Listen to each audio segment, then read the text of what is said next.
चलिए, तो देखिए लास्ट क्लास हम लोगों ने केमिकल बॉन्डिंग के अंदर बहुत सारी चीज़ें कवर कर ली थी, है ना। मैंने आपको बॉन्ड पैरामीटर्स करवाए थे, एक तो मैंने बॉन्ड लेंथ और बॉन्ड ऑर्डर निकालना सिखा दिया था आपको। चलो आते हैं वहीं से आगे बढ़ रहे हैं और सीखने जा रहे हैं बॉन्ड एंगल। तो जो अपना अगला पैरामीटर है वो क्या है,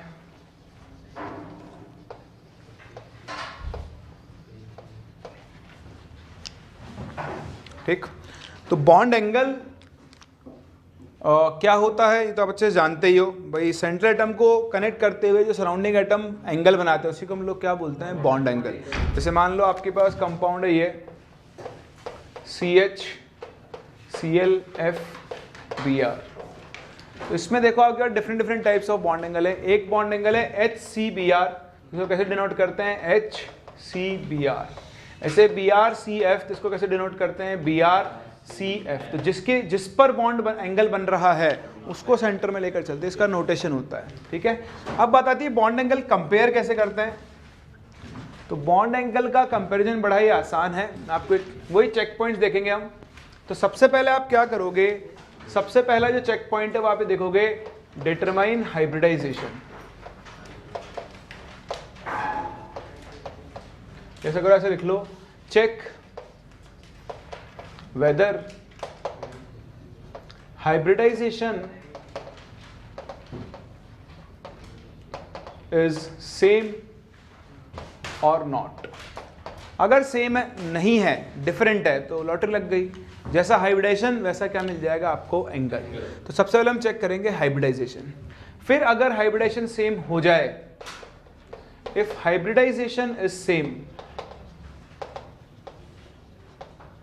if hybridization is same, then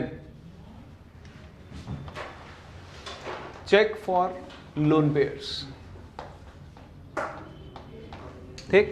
तो जहां पर ज्यादा नंबर ऑफ लोन पेयर्स होंगे, क्योंकि मैंने आपको सिखाया था रिपल्शन और बॉन्ड एंगल एक दूसरे के क्या होते हैं, इनवर्सली प्रोपोर्शनल। तो जो आपका बॉन्ड एंगल है दैट वुड बी क्या होगा, इनवर्सली रिपल्शन होगा। तो जहां रिपल्शन ज्यादा है वहां पर बॉन्ड एंगल अपने आप ही क्या होगा, कम। तो लोन पे रिपल्शन क्या होता है, ज्यादा, और लोन पे बॉन्ड पे रिपल्शन क्या होता है, कम। और अगर सब कुछ ही सेम हो गया, if lone pairs are also same,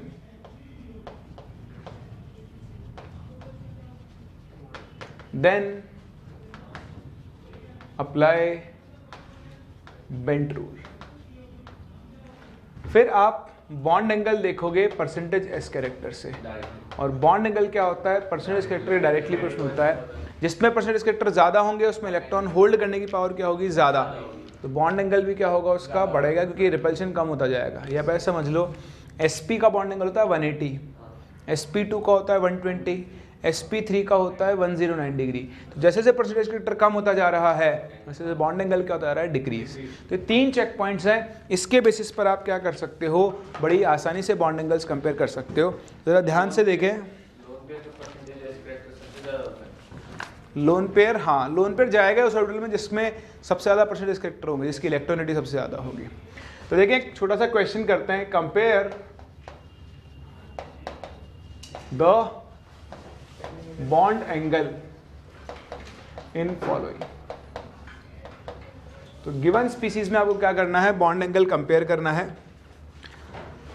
पहला है आपके पास CO3 2 minus CO2 and CH4।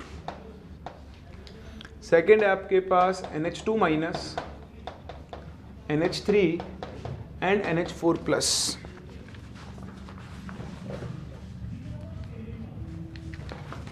ठीक है, इसमें एक चीज़ और ऐड कर देना, बेंट रूल मत लगाना, बेंट रूल से तो आप और एक काम करो, थोड़ा चेंज करो, यहाँ पे सेंटर टर्म से देख लेंगे। If hybridisation is same and lone pair is same, then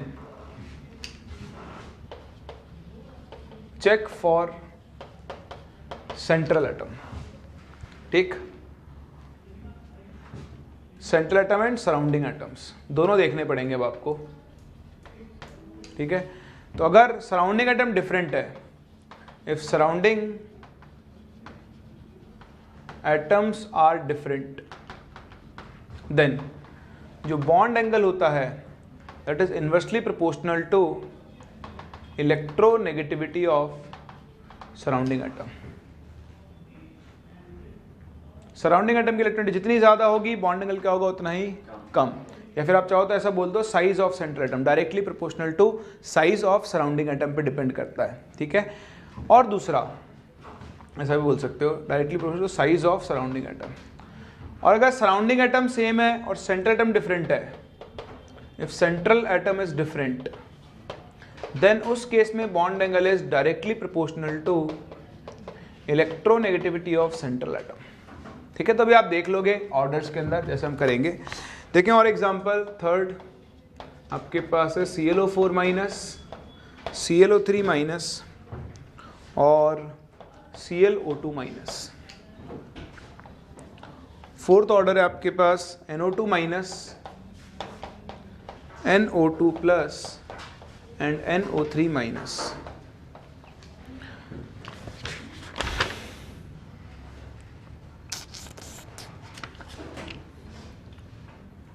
एक है आपके पास PCl3 एंड POCl3। तो देखो यहाँ पर आपको OCO बॉन्ड एंगल देखना है, यहाँ पर आपको HNH बॉन्ड एंगल कंपेयर करना है, यहाँ पर आपको OCLO बॉन्ड एंगल, यहाँ पर आपको ONO बॉन्ड एंगल और यहाँ पर आपको कंपेयर करना है ClPCl बॉन्ड एंगल, ठीक है। उसके अलावा आपको कंपेयर करना है क्या,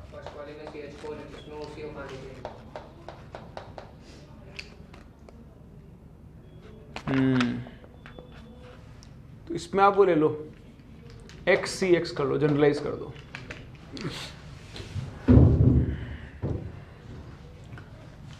NF3, NCl3, NBr3 और Ni3, ठीक। चलो एक आप याद रख, एक ये कंपेयर कर लो ईथर में और वाटर में, BF3, BCl3, BBr3, BI3, CF4, CCl4,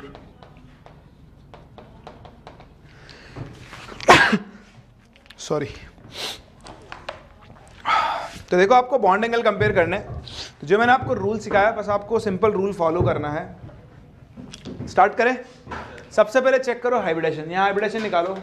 तो देखो CO3 2 minus, C double bond O minus O minus, 1 2 3 3 sigma यानी sp2, CO2 C double bond O double bond O sp, और ये क्या होगा sp3।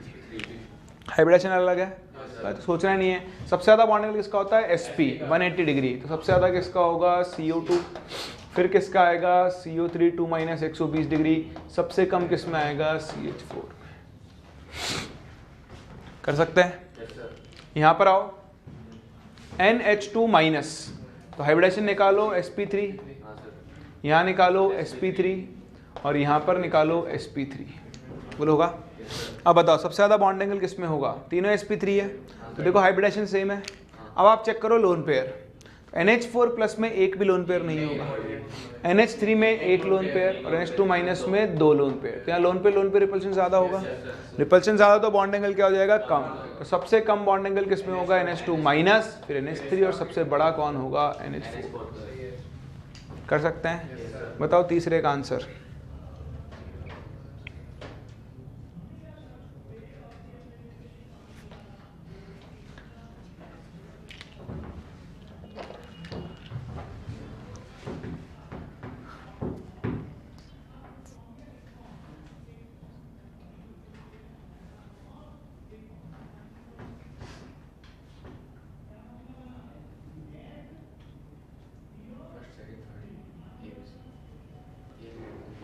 सबसे ज़्यादा किसका, फिर CO3 माइनस, फिर CO2 माइनस। कैसे, वही देखो सब में हाइब्रिडेशन निकालो आप, sp3 आएगा। फिर आप चेक करोगे क्या, लोन पेयर। देखो ClO4 माइनस में oxygen oxygen oxygen O minus, साथ के साथ इलेक्ट्रॉन काम में आ गए। Double bond O double bond O, एक lone pair O minus Cl, double bond O lone pair O minus. तो यहाँ सबसे ज़्यादा लोन पेयर है, यहाँ पर बॉन्ड एंगल क्या होगा, सबसे कम होगा। बोलो कर सकते हैं। अगला केस यहाँ बताओ,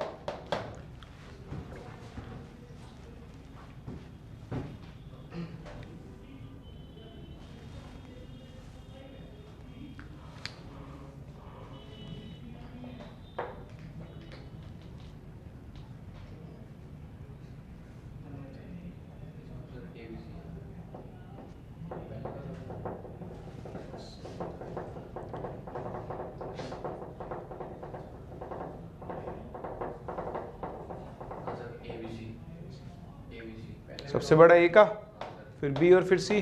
क्यों? इसका हाइब्रिडेशन sp2, इसका हाइब्रिडेशन क्या आएगा sp, और इसका हाइब्रिडेशन क्या आएगा sp2।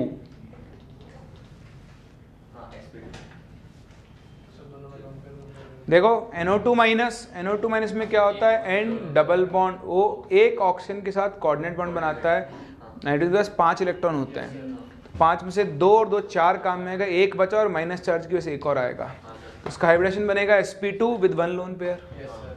NO2 प्लस में N double bond O single bond और अब एक नाइट्रोजन का इलेक्ट्रॉन गायब हो जाएगा, 1 और 2 सिग्मा, 2 ही बॉन्ड बना रहा है, इसका हाइब्रिडेशन क्या होगा sp।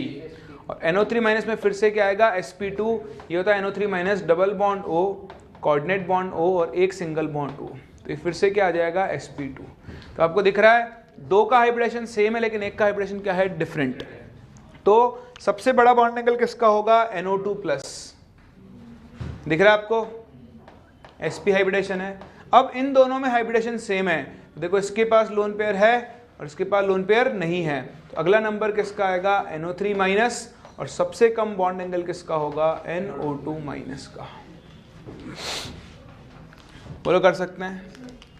Next PCl3 POCl3। तो PCl3 में अगर आप देखें तो फॉस्फोरस के पास एक लोन पेयर होगा, क्लोरीन क्लोरीन क्लोरीन। यहाँ पे आप देखें P double bond O Cl Cl Cl। तो देखो ये लोन पेयर, यहाँ पर lone pair bond pair repulsion होगा, यहाँ पर मल्टीपल बॉन्ड रिपल्शन होगा, बॉन्ड पेयर रिपल्शन। बताओ कौन सा रिपल्शन डोमिनेट करेगा, तो लोन पेयर डोमिनेट करेगा, तो इसका बॉन्ड एंगल कम होगा और इसका बॉन्ड एंगल ज्यादा होगा। सही है। ऐसे भी देख सकते हो, बेंट रूल भी लगा सकते हो आप यहाँ पर। बताओ ये लोन पेयर है, इसमें क्या होंगे, मोस्ट परसेंटेजेस कैरेक्टर, तो इन बॉन्ड्स में क्या होंगे, लो परसेंटेजेस कैरेक्टर। यहाँ तो मल्टीपल बॉन्ड है तो यहाँ पर परसेंटेज रिलेटिवली क्या होंगे, ज्यादा, और जितने ज्यादा परसेंटेज कैरेक्टर बॉन्ड एंगल क्या होगा उतना ही ज्यादा। बोलो समझ पा रहे हैं।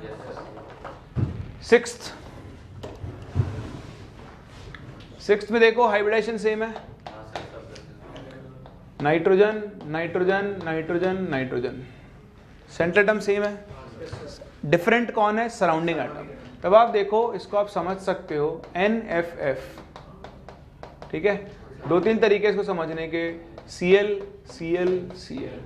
देखो ये लोन पेयर है, या तो आप सराउंडिंग एटम की, इसको रटो मत, आप खुद चेक कर लो, इलेक्ट्रॉन नेगेटिविटी से देख सकते हो। बताओ फ्लोरीन की इलेक्ट्रॉनिटी ज्यादा होती है एज कम्पेयर टू क्लोरीन, तो फ्लोरीन इस लोन पेयर को अपनी तरफ खींचेगा, ये भी खींचेगा क्लोरीन, पर बहुत कम खींच पाएगा क्योंकि क्लोरीन नाइट्रोजन की इलेक्ट्रॉनिटी ऑलमोस्ट क्या होती है, सेम। तो अगर फ्लोरीन इसको अपनी तरफ खींचेगा तो बताओ यहाँ लोन पेयर जब इस तरफ आएगा तो लोन पेयर बॉन्ड पे रिपल्शन बढ़ेगा।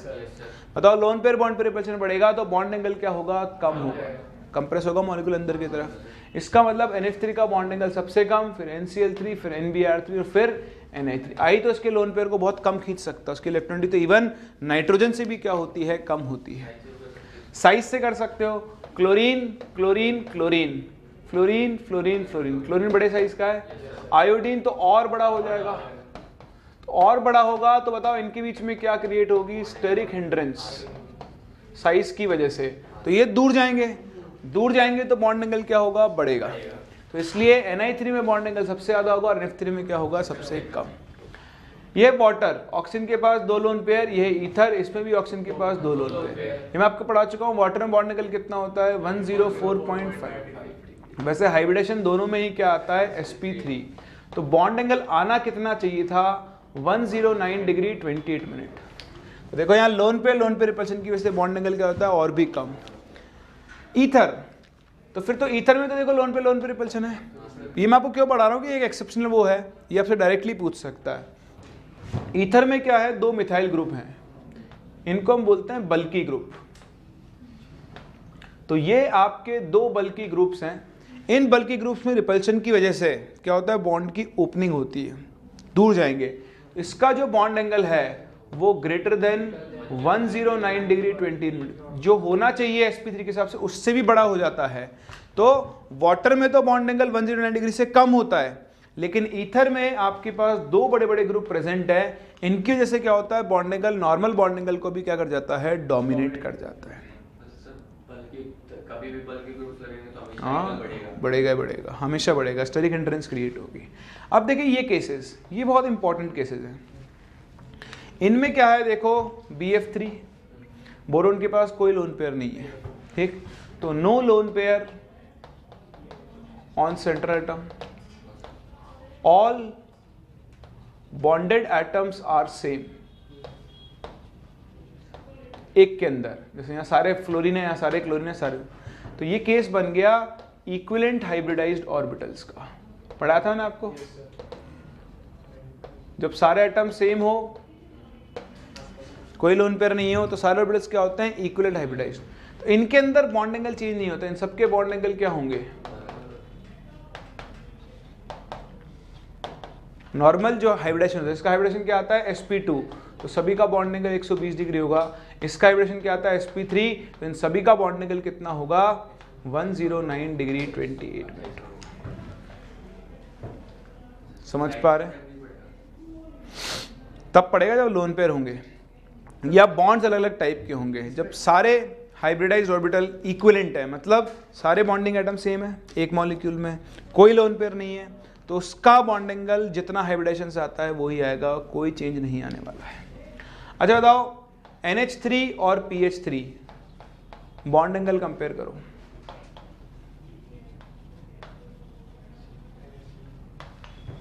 किसका बॉन्ड एंगल ज्यादा होगा, क्यों?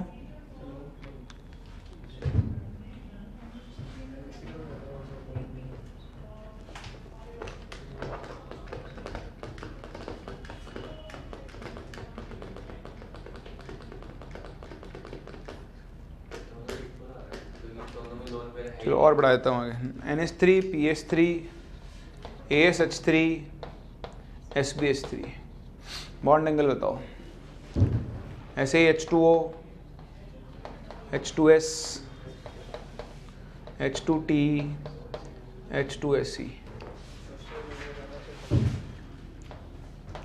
CH4 SiH4 GH4 SnH4।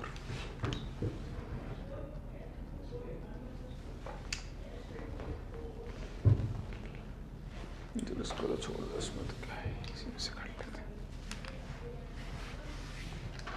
चलिए भूल गए आप लोग, यहाँ पर सबसे ज्यादा बॉन्ड एंगल होगा NH3 H2O का, क्योंकि इन सब में क्या लगता है, ड्रैगोज रूल।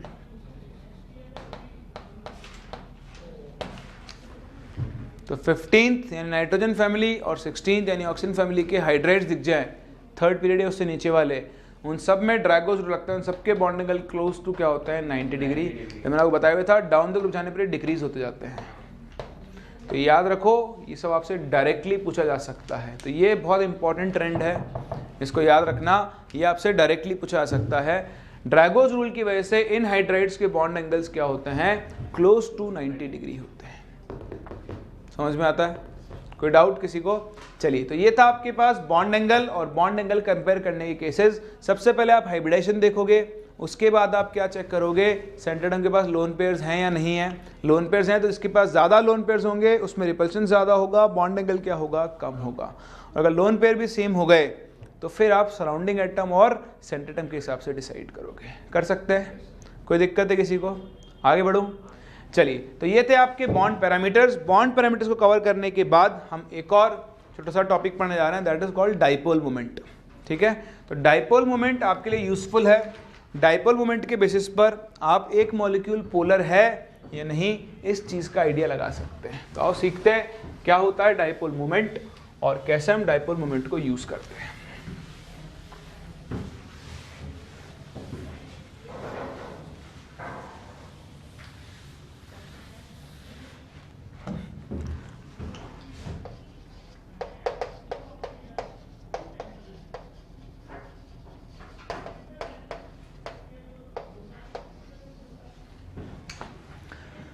देखो डाइपोल मोमेंट क्या होता है, अगर आपने दो इक्वल एंड अपोजिट चार्जेस को एक फिक्स डिस्टेंस पर रख दिया, शॉर्ट डिस्टेंस पर, तो इस अरेंजमेंट को हम लोग क्या बोलते हैं, डाइपोल। अगर इसके चार्ज का मैग्नीट्यूड और डिस्टेंस के बीच के डिस्टेंस को मल्टीप्लाई कर दें तो वो जो टर्म बनता है उसी को हम लोग क्या बोलते हैं, उसका डाइपोल मोमेंट बोलते हैं। तो इस डाइपोल का हमने मोमेंट ले लिया और इसी का नाम रख दिया डाइपोल मोमेंट। जैसे कि आप सभी जानते हैं ये एक वेक्टर क्वांटिटी होती है। कैसी क्वांटिटी होती है, vector. And contradictory to physics में आप डाइपोल की डायरेक्शन लेते हो माइनस से प्लस की तरफ, केमिस्ट्री में हम लोग कहाँ लेकर चलते हैं, प्लस से माइनस। डाइपोल को हम यहाँ पर रिप्रेजेंट करते हैं by this arrow which is pointing. देखो इसकी पूंछ पे प्लस बन गया ना, तो ये दिखाई इसी को रहा है कि प्लस से किसकी तरफ बनाते हैं, इसको हम माइनस की तरफ बनाते हैं। पहली चीज वेक्टर क्वांटिटी है, इसलिए एडिशन लॉ को फॉलो करेगी, वेक्टर एडिशन को। अगर दो एंगल्स पे वेक्टर है तो उन पे आप वेक्टर एडिशन लॉ लगाओगे और उसका क्या निकाला करोगे, रिजल्टेंट निकाला करोगे।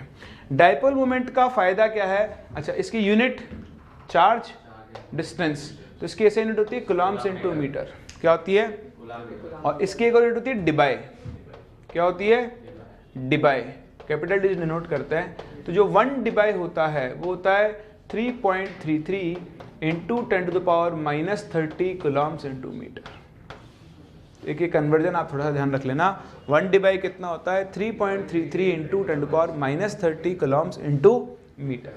अब इसके बहुत सारे एप्लीकेशंस होते हैं, तो सबसे पहला एप्लीकेशन होता है एप्लीकेशन ऑफ डाइपोल मोमेंट। तो दो मेजर एप्लीकेशन है, उसमें पहला एप्लीकेशन है polar and non polar character या polar and non polar nature. एक गिवन मॉलिक्यूल पोलर है या नहीं वो हम किससे डिसाइड करते हैं, उसकी म्यू वैल्यू से। हम उसका म्यू नेट निकालते हैं। अगर किसी मॉलिक्यूल का म्यू नेट 0 आ गया तो वो मॉलिक्यूल कैसा होता है, नॉन पोलर। और अगर किसी मॉलिक्यूल का म्यू नेट 0 आ गया, नॉन 0 आ गया, तो वो मॉलिक्यूल कैसा होता है, पोलर। देखिए आपके पास दो तरह के कोवेलेंट बॉन्ड होते हैं। अगर हम कोवेलेंट बॉन्ड्स को कैटेगराइज करें तो आपके पास दो तरह के कोवेलेंट बॉन्ड्स होते हैं। एक तो होता है पास पोलर कोवेलेंट बॉन्ड, क्या होता है, पोलर कोवेलेंट बॉन्ड, जो कि दो अलग अलग इलेक्ट्रोनेगेटिव वाले एटम्स के बीच में बनता है। कार्बन फ्लोरीन, बताओ कौन ज्यादा नेगेटिव है, तो फ्लोरीन इससे इलेक्ट्रॉन लेगा तो फ्लोरीन पे पार्शियल नेगेटिव चार्ज आएगा, कार्बन पर पार्शियल पॉजिटिव। अगर दो सेम इलेक्ट्रोनेगेटिव वाले एटम्स के बीच में बॉन्ड बना है तो देखो दोनों की इलेक्ट्रॉनिटी सेम है, किसी पर कोई चार्ज नहीं आएगा, ऐसे बॉन्ड को हम कौन सा बॉन्ड बोलते हैं, नॉन पोलर बॉन्ड। किसी मॉलिक्यूल के अंदर अगर पोलर बॉन्ड है तो वो पोलर हो, ये जरूरी। किसी मॉलिक्यूल में पोलर बॉन्ड होने के बाद भी वो कैसा हो सकता है, नॉन पोलर। क्यों, क्योंकि उसका म्यू नेट क्या आ सकता है, 0। तो पोलर बॉन्ड होना पोलर होने की कंडीशन नहीं है। पोलर होने की कंडीशन क्या है, उसका म्यू कैसा आना चाहिए, नॉन 0। तो अगर म्यू नेट नॉन 0 आया तो आपका मॉलिक्यूल पोलर होगा, म्यू नेट 0 आ गया तो मॉलिक्यूल कैसा होगा, नॉन पोलर होगा। बोलो बात समझ में आती है। तो आओ इसके बेसिस पर हम पोलर और नॉन पोलर नेचर निकालना सीखते हैं। जैसे मैंने आपसे कहा कि मेरे पास है CCl4, पहले आपको बताता हूँ कैसे निकालते हैं हम लोग। तो देखो, if in a molecule all the bonds are of same type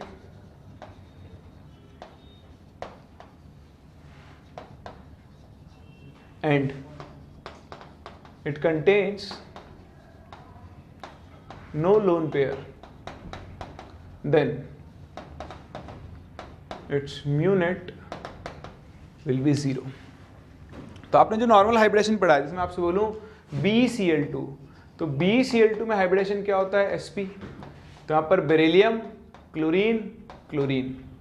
देखो ये पार्शियल पॉजिटिव, ये इलेक्ट्रोनेगेटिव है, पार्शियल नेगेटिव। इस डायरेक्टिव डायरेक्शन इधर, इस डायरेक्टिव डायरेक्शन इधर, दोनों 0 कैंसिल करेंगे। बताओ म्यू नेट कैसा हो जाएगा, 0। यानी कंपाउंड कैसा होगा, नॉन पोलर। तो सारे बॉन्ड सेम टाइप के हैं। सेंट्रल एटम के पास लोन पेयर नहीं है, तो ये पक्का है कि उसका म्यू यूनिट कितना आने वाला है 0। जैसे आप देखते जाओ एग्जांपल, जैसे मैं आपसे बोलूँ BF3, तो BF3 का म्यू यूनिट 0 आएगा। CCl4, मैं आपसे बोल दूँ PCl5, मैं आपसे बोल दूँ SF6, मैं बोल दूँ आपसे IF7, इन सभी के म्यू यूनिट कैसे आने वाले हैं 0, क्योंकि सारे बॉन्ड सेम टाइप के हैं और सेंट्रल एटम के पास एक भी लोन पेयर नहीं है। लेकिन अगर आपका मॉलिक्यूल में central atom, if bonds are different and the central atom contains lone pair, then mu net may or may not be 0।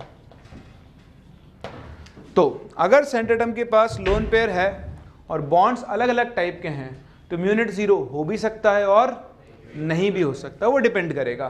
तो किस चीज़ के ऊपर डिपेंड करेगा? उसकी ज्योमेट्री के ऊपर। सिंपल, जैसे मैं आपको एग्जांपल दूं NH3, तो आप NH3 में देखो NHH आ गया, यहाँ नाइट्रोजन के पास एक लोन पेयर है।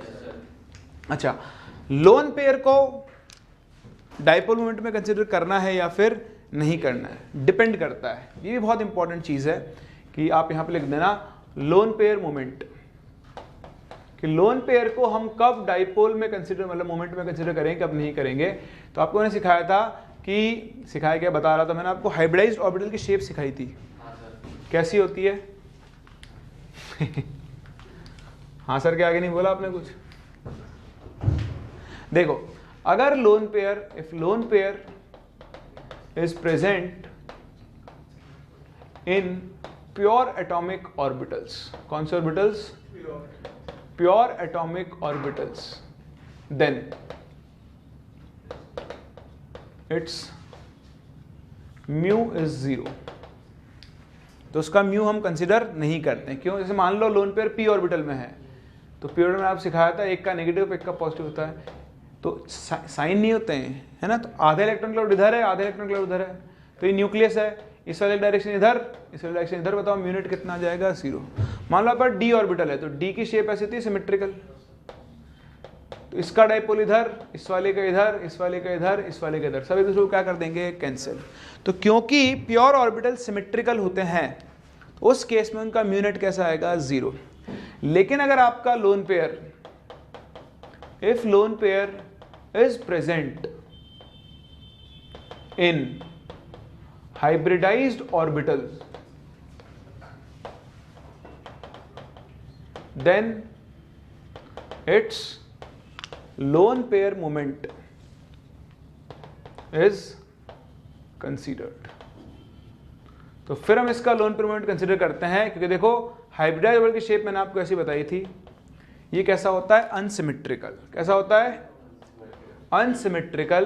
तो इसके अनसिमेट्रिकल नेचर की वजह से इसकी डायरेक्शन इधर, इसकी डायरेक्शन इधर, देखो दोनों अलग अलग हैं, बताओ कुछ ना कुछ इसका म्यू यूनिट जरूर आएगा। तो जब तक आपका लोन पेयर हाइब्रिडाइज्ड ऑर्बिटल में प्रेजेंट है, आपको उस लोन पेयर का मोमेंट भी कंसिडर करना होगा। समझ पा रहे हैं? अब देखिए NH3 है, बताओ नाइट्रोजन हाइड्रोजन कौन ज्यादा इलेक्ट्रोनेगेटिव? तो नाइट्रोजन के ऊपर क्या आएगा? पार्शियल नेगेटिव चार्ज, इस पर पार्शियल पॉजिटिव, इस पर पार्शियल पॉजिटिव, इस पर। तो इसकी डायरेक्शन इधर, इसकी डायरेक्शन इधर, इसकी डायरेक्शन इधर, और लोन पेयर की डायरेक्शन इधर। बताओ सभी एक डायरेक्शन में आ रहे हैं, बताओ इसका म्यू नेट कैसा होगा? नॉन जीरो, मतलब ये कंपाउंड कैसा होगा? पोलर। समझ पा रहे हैं? इसमें आपसे बात करूं H2O, H2O में कितने लोन पेयर होते हैं? 2। और आप देख सकते हो हाइब्रिडाइजेशन होता है sp3, तो आपका lone pair sp3 hybridised orbital में प्रेजेंट है। तो देखो इसकी डायरेक्शन इधर, इसकी डायरेक्शन इधर, इसकी इधर, इसकी इधर, नेट आएगा, तो ये भी कैसा होगा? पोलर। म्यू नेट कैसा आएगा? Non zero. इसका मतलब मॉलिक्यूल में अगर लोन पेयर आ गया तो उसका म्यू नेट कैसा आएगा? Non zero. ये कहना गलत है। लोन पेयर होने के बाद भी म्यू नेट कैसा आ सकता है? 0 आ सकता है। फॉर एग्जाम्पल हम ले लेते हैं एक एग्जाम्पल ऑफ XeF2। XeF2 में जिनॉन के पास 3 लोन पेयर है। हाइब्रिडाइजेशन निकालो। अरे दिख रहा है ना, 1 2 3 और 2 बॉन्ड, ये 5। हाइब्रिडाइजेशन क्या आएगा इसका, sp3d। बताओ sp3d में ज्योमेट्री क्या होती है, ट्राइगोनल बाई पिरामिडल। तो देखो लोन पेयर कहाँ पर आएगा, मिनिमम रिपल्शन पोजीशन पे, एक फ्लोरीन ऊपर और एक फ्लोरीन नीचे। तो अब आप देखें ध्यान से, यहाँ पर 3 लोन पेयर के मोमेंट्स हैं, यानी 3 वेक्टर्स हैं जो एक दूसरे से 120 डिग्री एंगल पर हैं। बताओ 3 वेक्टर जब एक दूसरे से 120 डिग्री एंगल पर होते हैं तो उनका रिजल्टेंट कितना आता है, 0। कितना आता है, 0। तो इनका इस वाले तीनों का तो म्यू नेट 0 आ गया। इधर फ्लोरीन, ये वाला डाइपोल मोमेंट इधर, फ्लोरीन ज्यादा इलेक्ट्रोनेगेटिव है, ये वाला इधर, ये दोनों भी कैंसिल कर देंगे तो इसका पूरे का ही म्यू नेट कितना आ गया, 0। तो लोन पेयर होने का मतलब ये नहीं है कि मॉलिक्यूल हमेशा पोलर ही आएगा। लोन पेयर होने के बाद भी आपका मॉलिक्यूल नेचर में कैसा हो सकता है, नॉन पोलर हो सकता है। बोलो बात समझ में आ रही है, किसी को डाउट है इसके अंदर? तो इस तरह से आप किसी भी मॉलिक्यूल के अंदर क्या कर सकते हो, डाइपोल मोमेंट कैलकुलेट कर सकते हो और उसे कंपेयर भी कर सकते हो। इसे एक और केस में आपको करवाऊं, बताओ NH3, क्वेश्चन सिंपल सा मेरा, which is more polar, NH3 और NF3, इन दोनों में से कौन ज्यादा पोलर है ये आपको बताना है। चलिए कॉपी कर लो और ये सॉल्व करो। चलिए, तो दिख रहा है आपको यहाँ पे कौन ज्यादा पोलर होगा, NH3 will be more polar than NF3। Reason क्या है, ज्योमेट्री बनाओ, हाइड्रोजन हाइड्रोजन हाइड्रोजन, यहाँ पर कौन आएगा, फ्लोरीन फ्लोरीन एंड फ्लोरीन। तो देखो लोन पेयर, यहाँ पर भी लोन पेयर होगा। अब देखो ये नाइट्रोजन हाइड्रोजन, इसका डाइपोलाइजेशन इधर, इसकी इधर, इसकी इधर और इसकी भी इधर, सबकी एक साइड में। लेकिन यहाँ देखो डाइपोल की डायरेक्शन इधर जाएगी, सॉरी लोन पेयर की तो, लेकिन ये सारे इधर आएंगे, एक दूसरे को कैंसिल करेंगे तो ऑब्वियसली इसका म्यू नेट कम आएगा और इसका म्यू नेट क्या आएगा, ज्यादा है। वो तो कर सकते हैं कंपेयर। अच्छा बताओ,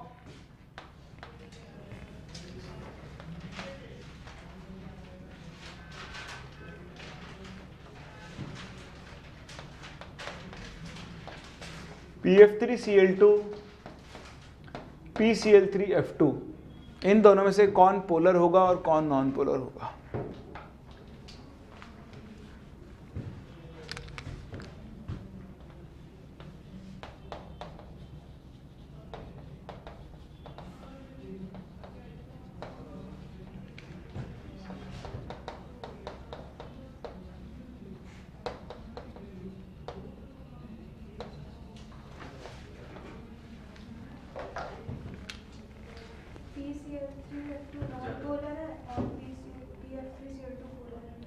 PF3Cl2 पोलर और PCl3F2 कैसे? इसकी स्ट्रक्चर बनाओ, इसकी स्ट्रक्चर क्या बनेगी, फॉस्फोरस, मैं सिखाया था आपको बेंट रूल। तो ये वाले जो ऑर्बिटल है इनके अंदर परसेंटेज कैरेक्टर क्या होता है, ज्यादा। तो जो कम इलेक्ट्रोनेगेटिव वाला है वो यहाँ पर आएगा। तो पहले तो 2 Cl बिठा दो, अब 3 फ्लोरीन है इधर, ठीक। तो देखो फॉस्फोरस क्लोरीन, मैं कलर कोड अलग यूज कर रहा हूँ, इसकी डायरेक्शन इधर, इसकी डायरेक्शन इधर।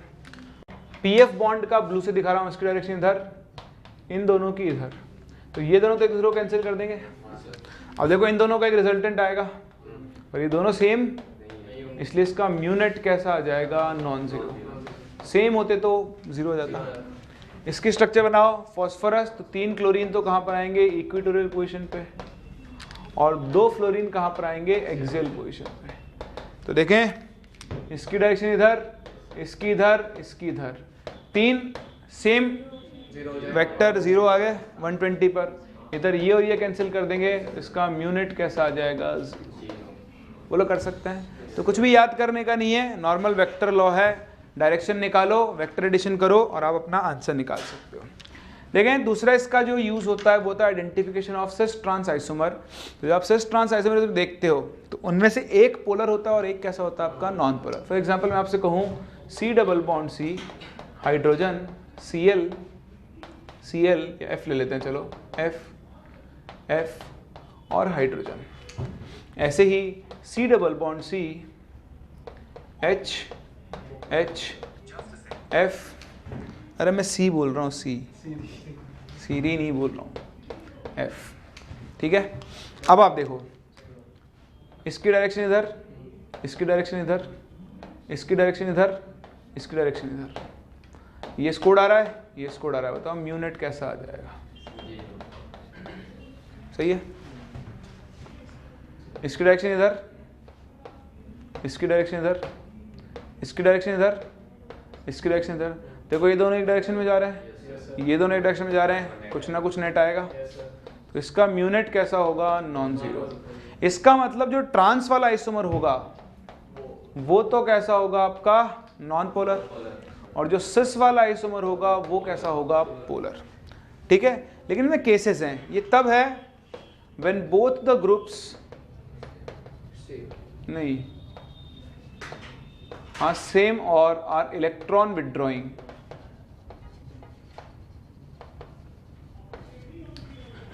जैसे मैं इलेक्ट्रॉन रिलीजिंग ग्रुप लगा दूं मिथाइल, तो देखो C डबल बॉन्ड C, ठीक है।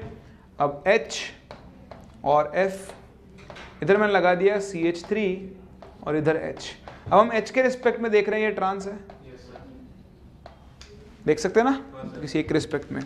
अब बताओ इसकी डायरेक्शन किधर आएगी? ये इलेक्ट्रॉन देगा तो इसकी डायरेक्शन इधर, इसकी डायरेक्शन भी इधर, इसकी डायरेक्शन इधर और इसकी डायरेक्शन इधर। तो ये दोनों तो कैंसिल कर रहे हैं और ये दोनों एक डायरेक्शन में आ रहे हैं। तो बताओ अब इसका म्यू नेट कैसा आ जाएगा? Non zero. Cis isomer, cis isomer बनाओ। C double bond C, H, H same side, CH3 F। सही है। अब इसकी डायरेक्शन इधर, इसकी डायरेक्शन इधर, इधर से इसकी डायरेक्शन इधर और इसकी डायरेक्शन इधर आएगा।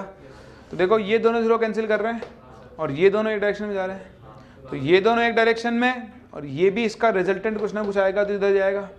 इन दोनों का एक नेट रिजल्टेंट आएगा। तो इसका म्यू नेट भी कैसा होगा? Non zero. तो ये भी कैसा होगा? पोलर। तो ट्रांस नॉन पोलर तब होगा जब दोनों ग्रुप क्या हो? सेम नेचर के हों, सेम ही ग्रुप हो और सेम नेचर हो दोनों का। अगर अलग अलग नेचर है, एक रिलीजिंग एक विथड्रॉइंग है, तो फिर आपके पास ट्रांस आइसोमर भी कैसा हो सकता है? पोलर हो सकता है। कोई डाउट? फिर आपके पास आते हैं ऑर्थो मेटा पैरा। क्या आते हैं? ये उड़ा दूं?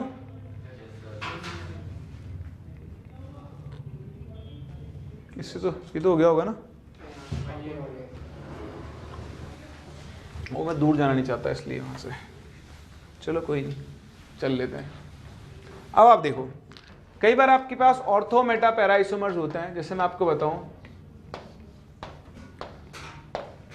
डाइक्लोरोबेंजीन, ऑर्थोक्लोरोबेंजीन, या ये आपके पास आ गया मेटा आइसोमर और ये क्या आ गया? इसका पैरा आइसोमर। ठीक है। अब आप देखें इनका अगर हम डाइपोल मोमेंट कंपेयर करें तो carbon carbon, carbon chlorine, chlorine ज्यादा इलेक्ट्रोनेगेटिव, तो इधर इसकी डायरेक्शन इधर। देखो आप दो वेक्टर बनेंगे जिनके बीच में एंगल कितने का है? 60 डिग्री का है।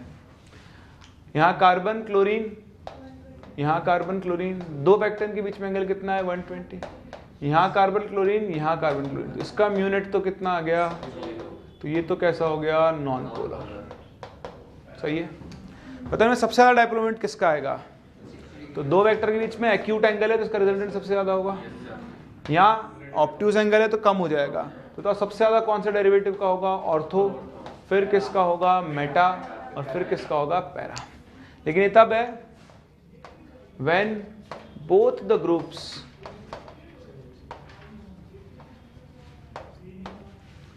are electron withdrawing and same group है और इलेक्ट्रॉन विथड्रॉइंग है। अगर अब इनमें से एक इलेक्ट्रॉन विथड्रॉइंग और एक इलेक्ट्रॉन क्या हो जाए? रिलीजिंग हो जाए। when one group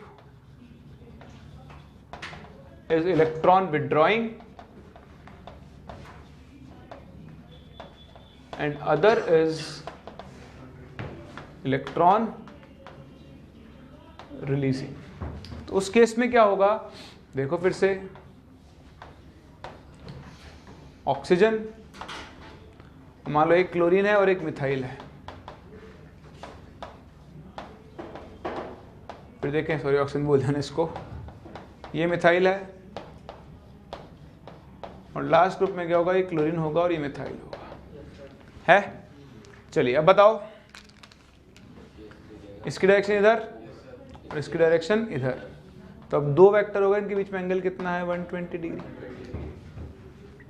इसकी डायरेक्शन इधर और इसकी डायरेक्शन इधर, दो वेक्टर में एंगल कितना है 60 डिग्री।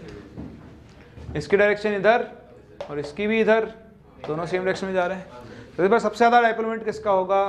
पहली बात तो सभी का म्यू नेट कैसा है? सबसे ज़्यादा किसका होगा? पैरा, फिर मेटा, सॉरी ऑर्थो, फिर कौन होगा? मेटा, सॉरी गलत कर दिया ना, सही तो है। सबसे ज़्यादा पैरा, फिर कौन होगा? मेटा, और सबसे कम किसका होगा? ऑर्थो। सही है। तो डिपेंडिंग ऑन आपके पास जो दो ग्रुप है वो सेम नेचर के हैं या अलग अलग नेचर के हैं, आप इनकी म्यू को कंपेयर कर सकते हो। जब दोनों सेम नेचर के होंगे तो ऑर्डर बनेगा ऑर्थो मेटा पैरा, और जब अपोजिट नेचर के होंगे तो क्या बनेगा? Para Meta ortho, OMP and PMO कर सकते हैं। फिर इसमें एक और बड़ा इंपॉर्टेंट केस आएगा जिसे मैं आपसे पूछूं, उसमें आप गलती कर सकते हैं, इसलिए इसको ध्यान रखें। जैसे मैं आपसे पूछूं कि मेरे पास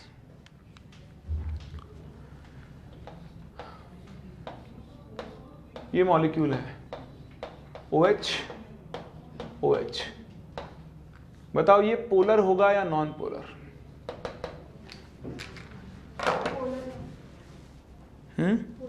पोलर क्यों?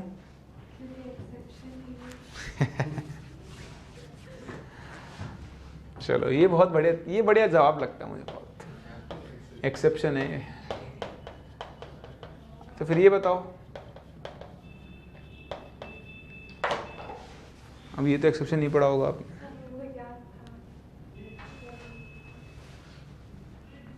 कहाँ से याद किया आपने? तो पढ़ाते नहीं है क्लास में, टेस्ट में पूछते हैं। अच्छा ये बता दिया, रीजन नहीं बताया इसका?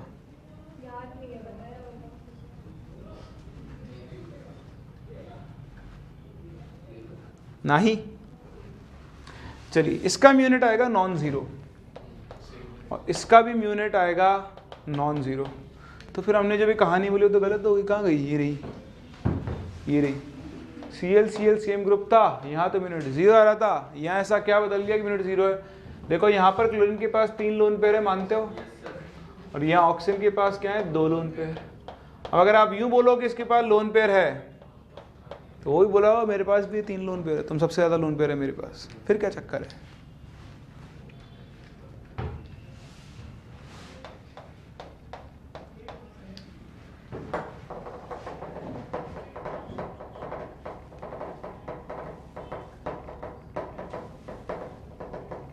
एक्चुअली क्या है ना, यहाँ पर क्लोरीन के जो लोन पेयर है वो हाइब्रिडाइज्ड ऑर्बिटल्स में नहीं है।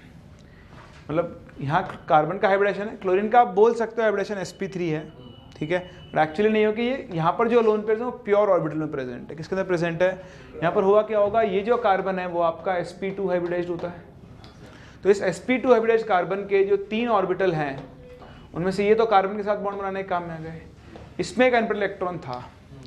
क्लोरीन का इलेक्ट्रॉनिक कॉन्फिगरेशन क्या होता है? 3s2 3p5, तो 1 2 3 4 5 6। अब क्लोरीन का ये एक अनपेयर्ड इलेक्ट्रॉन इसके एक ऑर्बिटल के साथ क्या कर लेगा? ओवरलैप करके एक बॉन्ड बना लेगा। तो यहाँ क्लोरीन का कोई हाइब्रिडेशन नहीं हुआ। हाइब्रिडेशन किसका हुआ है? कार्बन का। लेकिन ये जो OH ग्रुप है इसमें ये ऑक्सीजन क्या है? आपका sp3 हाइब्रिडाइज्ड है, क्योंकि ऑक्सीजन एक साथ कार्बन हाइड्रोजन के साथ जब बॉन्ड बनाएगा और अगर उसने अपने प्योर ऑर्बिटल यूज किए हैं तो बॉन्ड लेंथ्स और बॉन्ड एंगल्स क्या आएंगे? अलग अलग आएंगे। तो डिफरेंस ये है कि यहाँ पर जो लोन पेयर है, loan pair is present in hybridised orbital, और बताओ यहाँ पर लोन पेयर किसमें प्रेजेंट है? प्योर ऑर्बिटल है। तो अब अगर हाइब्रिडाइज्ड ऑर्बिटल में है तो बताओ आपको लोन पेयर का मोमेंट कंसीडर करना पड़ेगा। अभी थोड़ी देर मैंने बताया था आपको प्योर ऑर्बिटल का तो नेट मोमेंट क्या होता है? 0, लेकिन हाइब्रिडाइज्ड ऑर्बिटल में चूहा बनता है, तो इसका कुछ ना कुछ डायपोल मोमेंट होगा। तो अब आपको यहाँ पर इन दोनों के लोन पेयर का भी मोमेंट कंसीडर करना पड़ेगा और उसकी वजह से इनका म्यूनेट कैसा होगा? 0। सो दोनों ही केसेस में यहाँ पर भी देखें नाइट्रोजन sp3 हाइब्रिडाइज्ड है, so due to consideration of lone pair moment mu net कैसा होगा, नॉन जीरो होगा। तो इस तरह से आप म्यू कंपेयर करके आइसोमर्स का आइडिया लगा सकते हो। अगर सेम टाइप के ग्रुप्स हैं तो ऑर्थो मेटा पैरा में से ऑर्थो का क्या होता है, म्यू सबसे ज़्यादा, फिर मेटा और फिर पैरा। लेकिन अगर ऐसे केसेस आ जाए तो आप इनमें गलती मत करना, इन केसेस में पैरा आइसोमर का म्यू जीरो नहीं होता है। क्यों? क्योंकि यहाँ पर लोन पेयर किस में प्रेजेंट होता है, हाइब्रिडाइज्ड ऑर्बिटल्स के अंदर प्रेजेंट होता है। कोई डाउट समझ में आता है आप लोगों को? क्या? हाँ, रेजोनेंस भी होगा, उससे भी एक्सप्लेन कर सकते हो। होगा जब लोन पेयर काम में आता है ना रेजोनेंस के अंदर, तो उसका जो डाइपोल मोमेंट है वो कम हो जाता है। ठीक है, वो तो वहाँ पे भी आएगा, सीएल का तो प्लस एम इफेक्ट होता है। ठीक है, तो उससे भी आप बोल सकते हो, बट ज़्यादा अप्रोप्रिएट रीजनिंग इसकी ये होती है। चले आगे। फिर इसका तीसरा एप्लीकेशन होता है calculation of percentage ionic character. तो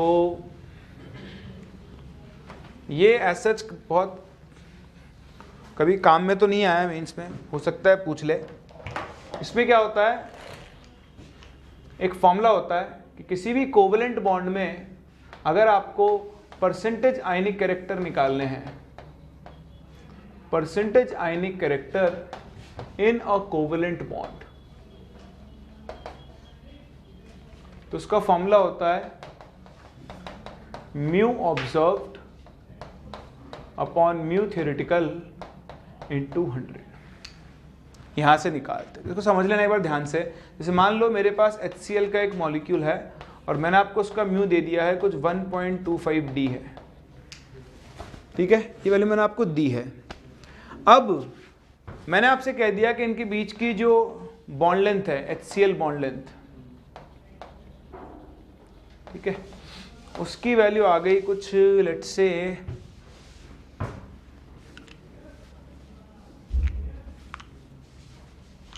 मैं कुछ वैल्यू दे रहा हूं ऐसे ही 200 एंगस्ट्रॉम।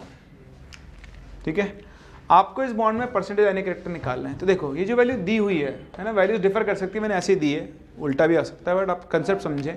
तो ये जो दिया हुआ होता है ना क्वेश्चन में, तो हो गया म्यू ऑब्जर्व्ड। अब आप म्यू थ्योरेटिकल कैसे निकालोगे?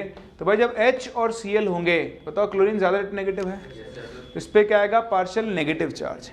पार्शियल नेगेटिव तो हम बोलते हैं एक्चुअली, थ्योरेटिकली अगर माने तो पूरा -1 चार्ज इस पे आएगा और +1 इस पे। थ्योरेटिकल का मतलब ही यही है कि पूरा हमने इसको, जब इसमें 100% आयनिक कैरेक्टर होते हैं, इसलिए डिवाइड करें ना इस वैल्यू से। इस कंडीशन में मान लिया हमने कि 100% आयनिक कैरेक्टर थे, तो इस पे +1 और इस पे -1, तो जब म्यू थ्योरेटिकल निकालोगे चार्ज +1 -1 मान के चलोगे। अब बताओ म्यू थ्योरेटिकल का फॉर्मूला क्या बन जाएगा, Q × D। तो चार्ज कितना हो गया, 1 इलेक्ट्रॉन के बराबर, इंटू D, डिस्टेंस कितनी है 200 एंगस्ट्रॉम इंटू 10⁻⁻10 मीटर। 16 × 2 कितना होता है 32, ये हो गया 320।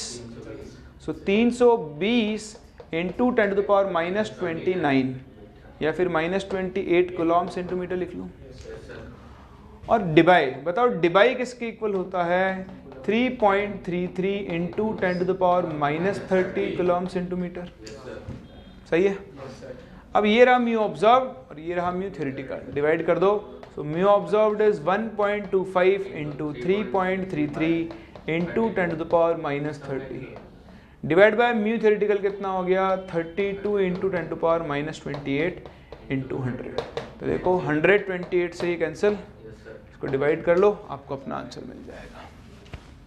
समझ सकते हैं? तो ये कभी नहीं पूछा गया और ये स्ट्रेट फॉरवर्ड पूछा जा सकता है, इसमें इतना ध्यान रखना। क्वेश्चन में जो दिया होगा वो म्यू ऑब्जर्व्ड होगा और थ्योरेटिकल आप यहाँ से खुद से कैलकुलेट करोगे चार्जेस को +1 और -1 कंसीडर करके। सही है, आगे बढ़े, चलिए कॉपी कर लो इसे। यहाँ पे अपना डाइपोल मोमेंट खत्म होता है। अब चलते हैं हम दो स्पेशल टाइप्स ऑफ बॉन्डिंग की तरफ, जिनको हम बोलते हैं बैक बॉन्डिंग और ब्रिज बॉन्डिंग। ठीक है, तो वो क्या होते हैं, क्या उनके यूजेस हैं, क्या चीज़ें आप उनसे एक्सप्लेन कर सकते हो, वो आपके लिए सीखना जरूर था। आप इसे कॉपी करो, फिर आगे बढ़ रहे हैं।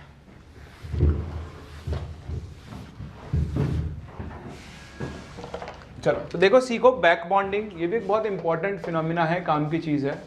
कुछ स्पेसिफिक क्वेश्चंस के आंसर्स आप सिर्फ बैक बॉन्डिंग के बेसिस पर ही दे सकते हो। देखो बैक बॉन्डिंग क्या होती है, ये एक तरह का कोऑर्डिनेट बॉन्ड ही होता है। क्या होता है? इसमें क्या होता है, दो एटम्स होते हैं, एक A और एक B।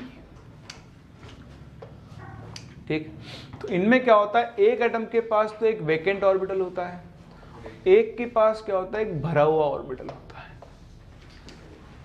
ठीक, अब अगर ये दोनों एटम बॉन्डेड हैं एक दूसरे से और इनके पास दो ऐसे ऑर्बिटल हैं जो एक दूसरे के पैरेलल हैं, इनमें से एक खाली है और एक के पास क्या है, खाली ऑर्बिटल एक्स्ट्रा इलेक्ट्रॉन पेयर्स हैं, तो ये क्या कर सकता है, अपने इलेक्ट्रॉन पेयर्स का शेयरिंग करके क्या बना सकता है, एक पाई बॉन्ड बना सकता है। क्या बना सकता है? इसी पाई बॉन्ड को हम क्या बोलते हैं, बैक बॉन्ड, या फिर आप इसे पाई डेटिव बॉन्ड के नाम से भी जानते हो, क्योंकि एक टाइप ऑफ क्या बन रहा है, कोऑर्डिनेट बॉन्ड बन रहा है। लेकिन कोऑर्डिनेट बॉन्ड हम सिर्फ सिग्मा बॉन्ड्स को बोलते हैं। किसको बोलते हैं? इसलिए हम इसको बैक बॉन्ड बोल देते हैं, या फिर हम इसे पाई डेटिव बॉन्ड के नाम से भी जानते हैं। सिग्मा डेटिव नहीं होता। अगर आपसे कोई कहता है कोऑर्डिनेट बॉन्ड काउंट करो, तो आपको सिर्फ सिग्मा बॉन्ड काउंट करने होते हैं। पाई डेटिव को आप कोऑर्डिनेट बॉन्ड के अंदर काउंट नहीं करोगे, क्योंकि वहाँ क्या होता है, वो जो कोऑर्डिनेट बॉन्ड बना वो एक और एटम के बीच में बनता है, एक ही बॉन्ड बनता है। यहाँ पहले कोवेलेंट बॉन्ड बन चुका है, उसके बाद दूसरा बॉन्ड बन रहा है, तो उसे हम कोऑर्डिनेट की कैटेगरी के अंदर बोलने के लिए इसको क्या बोल देते हैं, पाई डेटिव बॉन्ड बोल देते हैं। बोलो बात समझ में आ रही है? इसमें क्या होता है, इन जनरली इसको हम बोलते हैं डोनर एटम, और ये क्या होता है आपका एक्सेप्टर। ठीक, तो जो जनरली होता है, generally donor belongs to second period. ठीक, लाइक आपके पास ऑक्सीजन हो गया, फ्लोरीन हो गया, नाइट्रोजन हो गया, बट थर्ड पीरियड एलिमेंट भी हो सकते हैं, समटाइम्स I, S, ये सब भी क्या होता है, आयोडीन हो गया, सल्फर हो गया, can also show back bonding. तो जनरली आपको सेकेंड पीरियड का एलिमेंट मिलेगा, पर कुछ स्पेसिफिक केसेस में ये दूसरे पीरियड के एलिमेंट भी हो सकते हैं। ठीक है, दूसरी चीज, बैक बॉन्डिंग की जो टेंडेंसी होती है, द टेंडेंसी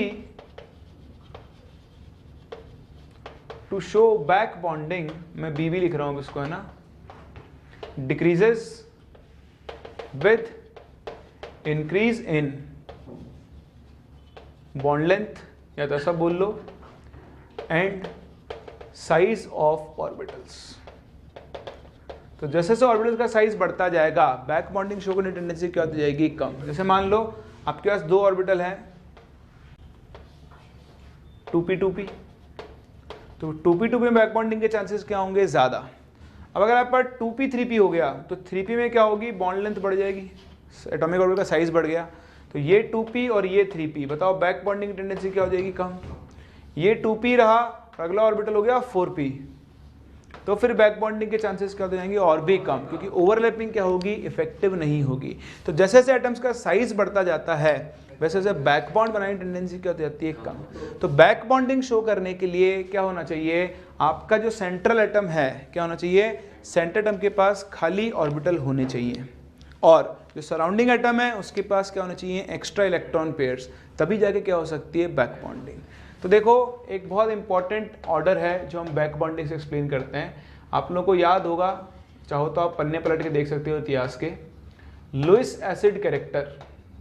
मैंने आपको शुरू में लुईस एसिड लुईस बेस पढ़ाए थे, तो वहाँ सिखाया था कि BF3 का लुईस एसिड कैरेक्टर सबसे कम होता है, फिर BCl3, फिर BBr3 और फिर Bi3। लुईस एसिड यानी इलेक्ट्रॉन पेयर लेने की टेंडेंसी, जिसके पास जितनी ज़्यादा, जिसके ऊपर पॉजिटिव चार्ज होगा, या जितना ज़्यादा इलेक्ट्रॉन डिफिशिएंट होगा, भाई पॉजिटिव चार्ज है तो उतना ज़्यादा इलेक्ट्रॉन डिफिशिएंट होगा, तो उसके इलेक्ट्रॉन लेने के चांसेस भी क्या होंगे, उतने ही ज़्यादा। तो अगर आप नॉर्मल तरीके से जाओ तो देखो boron, fluorine, fluorine, fluorine, fluorine ज़्यादा इलेक्ट्रोनेगेटिव है, इससे इलेक्ट्रॉन खींचेगा, बोरोन पे पॉजिटिव चार्ज बढ़ेगा, बोरोन की इलेक्ट्रॉन लेने की टेंडेंसी क्या होगी, बढ़ेगी। तो BF3 सबसे अच्छा लुईस एसिड होना चाहिए था, पर नहीं होता।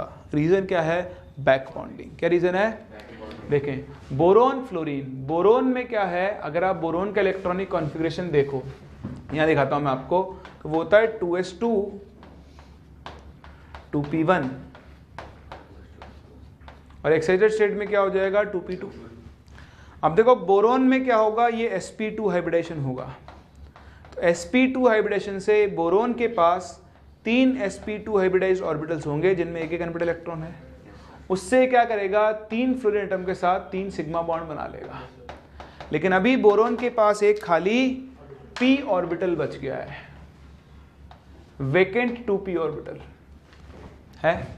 अगर मैं फ्लोरीन की बात करूं तो फ्लोरीन का इलेक्ट्रॉनिक कॉन्फ़िगरेशन होता है 2s2 2p5।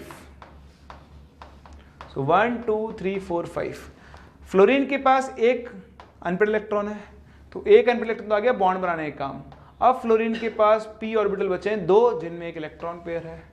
देखो कंडीशन फुलफिल हो रही है। yes, एक ऑर्बिटल खाली, एक भरा हुआ, दोनों के एक्सिस एक दूसरे के पैरेलल है। बताओ इन दोनों के बीच में क्या होगी, बैक बॉन्डिंग, और क्या बन जाएगा, पाई बॉन्ड। ऐसा ही एक ऑर्बिटल फ्लोरीन के पास, इसके पास भी है, तो फिर इससे टूटेगा और इससे बन जाएगा। फिर इसके पास भी है, इन दोनों से टूटेगा और इससे बनता जाएगा। यानी ये बैक बॉन्ड उछलता रहेगा, एक बार इसके बीच में, एक बार उसके बीच में, एक बार उसके बीच में, फिर इधर फिर इधर फिर इधर। तो इस तरह से इन तीनों के बीच में क्या बनता है, बैक बॉन्ड बनता है। अब ये बैक बॉन्ड बनने से क्या हुआ, ये बोरोन जिसके पास खाली ऑर्बिटल था उसमें फ्लोरीन ने अपने इलेक्ट्रॉन प्रोवाइड करवा दिए। बताओ इससे बोरोन की इलेक्ट्रॉन डेफिशिएंसी बढ़ेगी या कम होगी, इलेक्ट्रॉन डेफिशिएंसी बढ़ेगी या कम होगी, कम होगी ना। इलेक्ट्रॉन चाहिए थे, फ्लोरीन दे रहा है, तो बताओ बाहर इलेक्ट्रॉन लेने जाएगा क्या, नहीं जाएगा ना। तो इसकी इलेक्ट्रॉन लेने की टेंडेंसी सबसे क्या हो जाएगी, कम। तो इस बैक बॉन्डिंग की वजह से BF3 का लुईस एज कैरेक्टर क्या होता है, सबसे ज्यादा डिक्रीज। अब जैसा मैंने आपको सिखाया, जैसे जैसे साइज बढ़ता जाएगा बैक बॉन्डिंग की टेंडेंसी क्या होती जाएगी, कम। तो यहां पर lowest extent of back bonding होगा,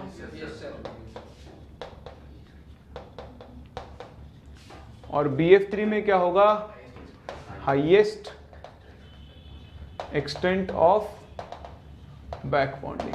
इसलिए BF3 का लुईस एज कैरेक्टर क्या होगा, सबसे कम, और Bi3 का लुईस एज कैरेक्टर क्या होगा, सबसे ज्यादा। तो कभी भी आपको ऐसा केस लगे जहां पर एक सेंटर एटम के पास वेकेंट ऑर्बिटल है और सराउंडिंग के पास लोन पेयर है, तो उस केस में आपको हमेशा क्या कंसिडर करनी चाहिए, बैक बॉन्डिंग। इसका एक और बहुत ही अच्छा एप्लीकेशन है, मैं थोड़ी लैंग्वेज लिख रहा हूँ, है ना। Due to back bonding fluorine donates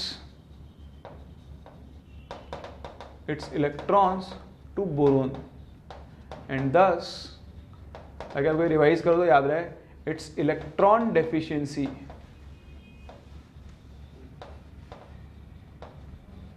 decreases। उसकी वजह से क्या होती है, इसकी इलेक्ट्रॉन डेफिशिएंसी डिक्रीज होती है और इसका लुईस एसिड कैरेक्टर क्या होता है, डिक्रीज होता है। ठीक है, लुईस एसिड कैरेक्टर डिक्रीजेस। चलिए आगे बढ़े। इसका सेकंड केस क्या है, जैसे आपके पास एक मॉलिक्यूल होता है, एक मॉलिक्यूल होता है NCH3 होल थ्राइस और NSiH3 होल थ्राइस। ठीक है, यहां पर भी नाइट्रोजन के पास लोन पेयर है, यहां पे नाइट्रोजन के पास लोन पेयर है। कभी कभी क्या होता है, हाइब्रिडेशन चेंज होता है बैक बॉन्डिंग से। चेंज इन हाइब्रिडाइजेशन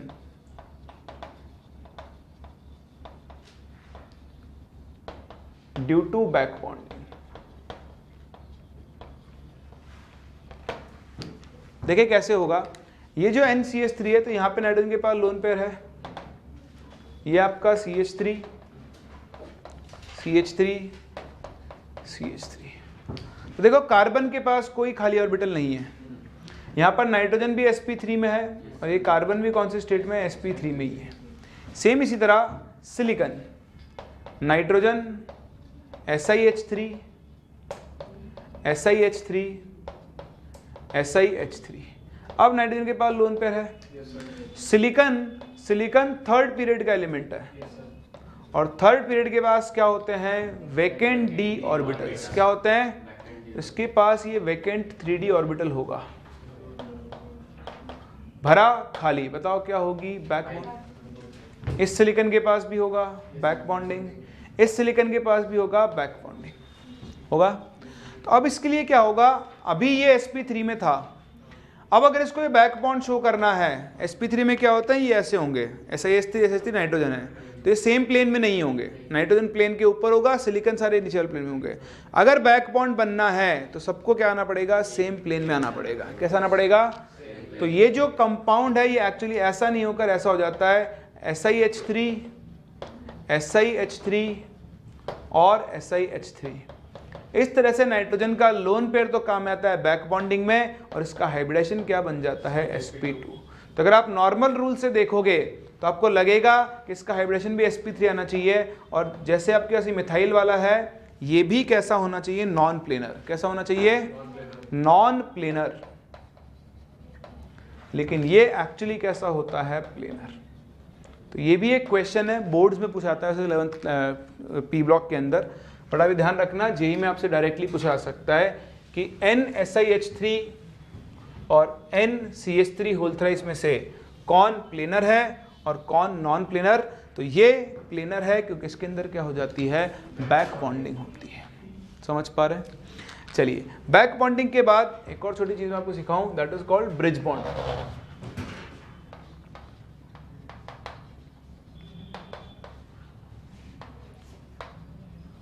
तो ब्रिज बॉन्डिंग सबसे बढ़िया एक्सप्लेन की जाती है सबसे पहले B2H6 में।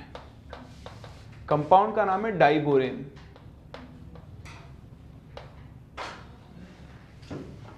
ठीक है, तो डाइबोरेन में क्या होता है, देखें डाइबोरेन एक्चुअली बोरेन का ही डाइमर फॉर्म है, BH3 प्लस BH3।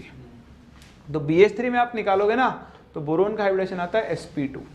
क्या आता है, मैंने आप बना के भी दिखाया, देखो बोरोन का sp2 है और एक पीरियड उसके पास खाली होता है।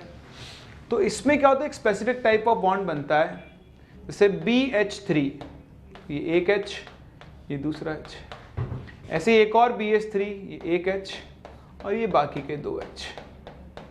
ठीक है, अब क्या है, देखो इस बॉन्ड में एक इलेक्ट्रॉन है, हाइड्रोजन के पास कोई एक्स्ट्रा इलेक्ट्रॉन नहीं है। सिमिलरली इस बॉन्ड में दो इलेक्ट्रॉन है, एक बोरोन का एक हाइड्रोजन का, हाइड्रोजन के पास कोई एक्स्ट्रा इलेक्ट्रॉन, तो हाइड्रोजन डायरेक्टली इसके साथ बॉन्ड फॉर्म नहीं कर सकता। अब यहाँ पर क्या होता है कि बोरोन का ये sp2 हाइब्रिडाइज्ड ऑर्बिटल और हाइड्रोजन का 1s ऑर्बिटल, ये आपस में क्या होते हैं, मिक्स होते हैं। क्या होते हैं, so the sp2 hybridized orbital of boron combines with 1s orbital of hydrogen to form a delocalized orbital। ठीक है, अब क्या होगा, ये मिक्स होगा और एक ऐसा डीलोकलाइज का मतलब क्या है, एक बार ये इसके साथ बॉन्ड बनाएगा और अगले इंस्टेंट पर क्या करेगा, इस हाइड्रोजन के साथ बॉन्ड बनाएगा। इलेक्ट्रॉन तो दो ही है, तो एक बार इधर बॉन्ड बनाएगा, ये वाला ब्रेक कर देगा। ऐसे ही ये वाला एक बार इधर बॉन्ड बनाएगा और एक बार इधर बॉन्ड बनाएगा। तो इस तरह से एक डीलोकलाइज्ड ऑर्बिटल बनता है जो कि दोनों हाइड्रोजन एटम के बीच में क्या करता है, फ्लक्चुएट करता है। किसी एक इंस्टेंट पर आपको ये दोनों बॉन्ड दिखाई देंगे, अगले इंस्टेंट पर आपको ये दोनों बॉन्ड दिखाई देंगे। तो इस तरह से ये ऑर्बिटल इधर घूमता रहता है, ये ऑर्बिटल इधर घूमता रहता है। तो आप समझे से मैं यहाँ खड़ा हूँ, मैं इधर हूँ, फिर इधर हूँ, मैं इधर हूँ, मैं इधर हूँ, बताओ मैं किधर हूँ, मैं दोनों तरफ हूँ। जब आप बोलोगे मैं इधर हूँ तब तक मैं इधर आ चुका हूँ, जब आप बोलोगे मैं इधर हूँ तो मैं इधर आ चुका हूँ। This is called fluctuation. आपने एक इंस्टेंट पहले देखा माइक्रोस्कोप में तो आपको ये दोनों बॉन्ड दिखे, अगले इंस्टेंट पर आपको ये दोनों बॉन्ड दिखे, फिर अगले इंस्टेंट पर ये दोनों, फिर ये दोनों। इस तरह आप क्या बोलोगे, यार बॉन्ड तो क्या है, कभी ये बॉन्ड बन रहा है कभी ये बॉन्ड, मतलब दोनों ही बॉन्ड क्या है, साइमल्टेनियसली प्रेजेंट है। तो इस तरह से ये जो बॉन्ड बनता है इसे हम बोलते हैं ब्रिज बॉन्ड, या फिर इसका नाम होता है बनाना बॉन्ड। क्या होता है, बनाना बॉन्ड क्यों बोलते हैं, देखो पहले तो नाम सुनते जाओ इनके बॉन्ड्स के। इसमें दो इलेक्ट्रॉन है और इसमें भी दो इलेक्ट्रॉन है, तो अगर ये दो इलेक्ट्रॉन यहाँ है तो यहाँ नहीं है, यहाँ है तो यहाँ नहीं है, कुछ इसी तरह चल रहा है कहानी। तो इस बॉन्ड के 3 सेंटर हैं, कितने सेंटर है, और इसमें इलेक्ट्रॉन कितने हैं, 2। तो ऐसे बॉन्ड को हम बोलते हैं 3C2E bond, 3 centre 2 electron bond, या फिर हम इसे बनाना बॉन्ड के नाम से जानते हैं। बनाना बॉन्ड क्यों बोलते हैं, ये एक दूसरे में रिपल्शन को कम करने के लिए पूरा ऑर्बिटल एक केले की शेप लेता है, बनाना की, इसलिए इसको क्या बोल देते हैं, बनाना बॉन्ड भी बोलते हैं। इसका मतलब इलेक्ट्रॉन घूमते रहते हैं, हाँ फ्लक्चुएट हो जाते हैं। डीलोकलाइजेशन का मतलब यही होता है, घूम रहे हैं इधर से उधर। इसको हम ब्रिज बॉन्ड तो बोलते ही बोलते हैं, अब देखें इस ब्रिज बॉन्डिंग की वजह से ये बोरोन जो यहाँ पर sp2 स्टेट में था, यहाँ कौन सी स्टेट में आ चुका होता है, sp3। कौन सी स्टेट में होता है, तो आपको हाइब्रिडेशन देखना, B2H6 में बोरोन का हाइब्रिडेशन क्या होता है, sp3 होता है। इसकी एक्चुअल ज्योमेट्री ऐसी होती है कि ये बोरोन, ये बोरोन, ये हाइड्रोजन, ये हाइड्रोजन, ये हाइड्रोजन, ये हाइड्रोजन, ये सब एक प्लेन में होते हैं। ये जो ब्रिज बॉन्ड वाले हाइड्रोजन होते हैं ये दोनों क्या होते हैं, आउट ऑफ द प्लेन होते हैं। समझ पा रहे हैं? तो ये जो बॉन्ड है ये आपका कौन सा बॉन्ड है, ब्रिज बॉन्ड है। और ये जो बॉन्ड है ना, इन्हें हम बोलते हैं टर्मिनल बॉन्ड्स। क्या बोलते हैं, टर्मिनल बॉन्ड्स। अगर हम लेंथ कंपेयर करें तो जो ब्रिज बॉन्ड होता है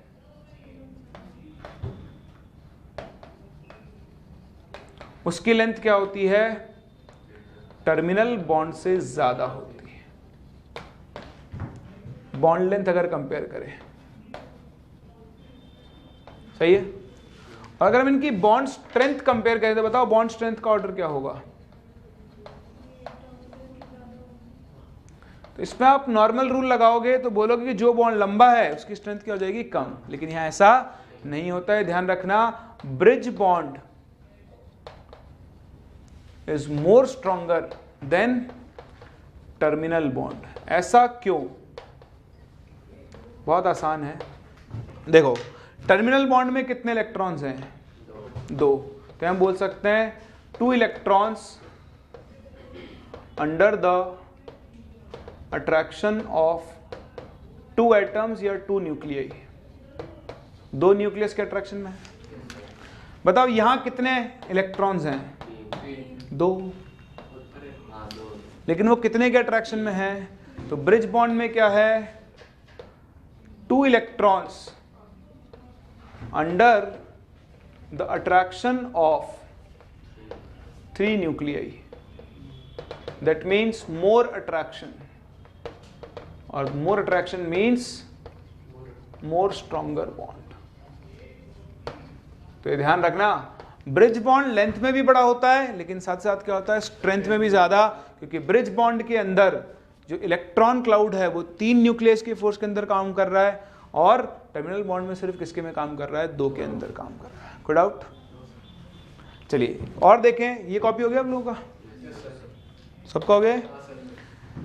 देखें इसी में और भी मिलते हैं आपको केसेस। जैसे मैं आपसे बात करूं BeCl2 की, किसकी बात करें, BeCl2 या BH2 ले लो। BH2 में बेरिलियम होता है आपका sp हाइब्रिडाइज स्टेट में, लीनियर ज्योमेट्री होती है। तो ये 2 फॉर्म में एग्जिस्ट करता है, एक तो डाइमर की फॉर्म में एग्जिस्ट करता है। तो इसका डाइमर बनेगा तो कुछ ऐसा बनता है B H H H H H और H। तो ये फिर से आपके पास कौन सा बॉन्ड बनता है, 3C2E बॉन्ड। यहां पर बेरिलियम sp2 स्टेट में आ जाता है, और ये पूरा का पूरा मॉलिक्यूल कैसा है, प्लेनर। क्योंकि sp2 में ना, तो sp2 में तो प्लेनर ही आता है। तो जहां ये नॉन प्लेनर था B2H6, ये कैसा है, प्लेनर। अच्छा B2H6 में कभी कभी ना number of atoms in a plane पूछ सकता है, मैक्सिमम और मिनिमम। तो देखो मैक्सिमम तो कितने होंगे, 1 2 3 4 5 6, एक ही प्लेन में है। मिनिमम पूछेगा तो इस वाले प्लेन में ले लेना, 1 2 3 4। समझ पा रहे हैं? यहां पर तो सारे एक ही प्लेन में है। फिर ये ध्यान रखना, in solid state BH2 exist as dimer. तो ये एक डाइमर की फॉर्म में एग्जिस्ट करता है। उसमें क्या होता है, इस तरह की बॉन्डिंग में आ जाएगा, मतलब beryllium hydrogen hydrogen hydrogen beryllium hydrogen beryllium, फिर हाइड्रोजन फिर हाइड्रोजन फिर बेरिलियम फिर हाइड्रोजन, इस तरह चलती रहेगी कहानी। तो इस में ये पॉलीमेरिक फॉर्म में है। कौन सी फॉर्म में है, पॉलीमेरिक फॉर्म। और यहां पर बेरिलियम कौन सी स्टेट में है, sp3। लेकिन यहां पर भी सारे बॉन्ड कैसे हैं, 3 सेंटर 2 इलेक्ट्रॉन। यहां भी कैसा है, 3 सेंटर 2 इलेक्ट्रॉन। वहीं अगर मैं आपसे बोलूं BeCl2 या फिर AlCl3, देखो BCl2 में तो फिर से वही हाइब्रिडाइजेशन है sp, इसके वैलेंशियल में 4 इलेक्ट्रॉन है इसकी की तरह, तो इलेक्ट्रॉन डेफिशिएंट है। तो जितनी भी इलेक्ट्रॉन डेफिशिएंट स्पीसीज होती हैं वो कोशिश करती है कि वो डाइमर की फॉर्म में एग्जिस्ट करें ताकि उसकी इलेक्ट्रॉन डेफिशिएंसी थोड़ी कम हो जाती है। तो अगर मैं BCl2 का डाइमर बनाऊं तो ये क्लोरीन, ये क्लोरीन, ये बेरिलियम, ये बेरिलियम, एक क्लोरीन इधर, एक क्लोरीन इधर। अब क्या है, क्लोरीन के पास तो एक्स्ट्रा इलेक्ट्रॉन होते हैं, तो 2 इलेक्ट्रॉन तो इस बॉन्ड में और ये वो बनाएगा कोऑर्डिनेट बॉन्ड। ऐसे ही एक बॉन्ड इससे बना रखा है, इससे क्या बना लेगा, कोऑर्डिनेट बॉन्ड।